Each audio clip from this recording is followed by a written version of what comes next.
Productions was a brainchild of mine. It started because I was working for other theater companies in the area, and I just really wanted to have my own creative freedom. So I incorporated the company in about the spring of 2016, and from then on we planned our very first show, which was actually this show, I believe, last year, and we put that on in Norwalk at the Unstausen Performing Arts Center.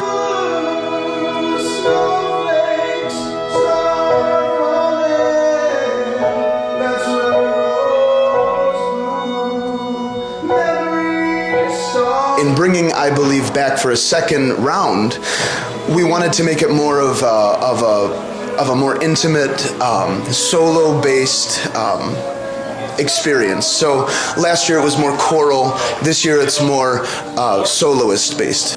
But I have a blue, blue, blue, blue, blue, blue, blue, blue, blue, blue, blue, Christmas.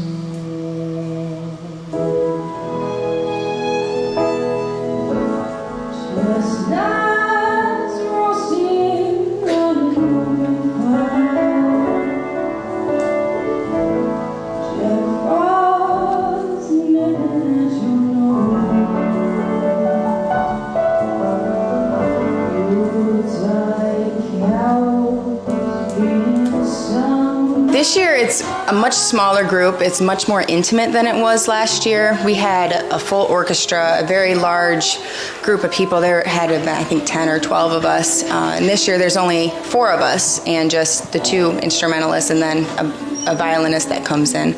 So it's much more intimate. It's much more personal with the audience, which is actually more comfortable for me. I like getting more personal with the audience rather than keeping our distance from them.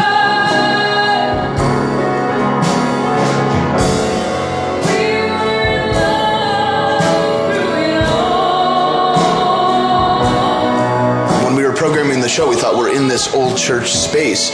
How do we use that? We knew we had this big pipe organ. We knew that we had this acoustic space that could handle kind of more chant-based Christmas stuff even. And so in programming the show, we have a nice selection of kind of traditional mixed with some musical theater, Christmas cabaret type stuff. So it's a nice mix.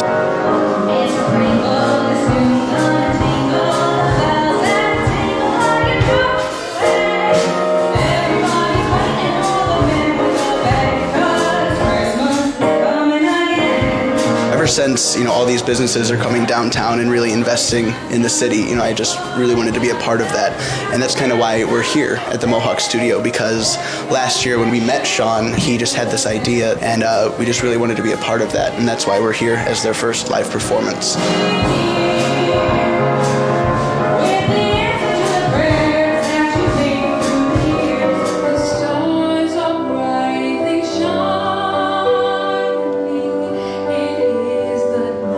I Believe is not so much about what you believe, just as long as you have the capacity to believe.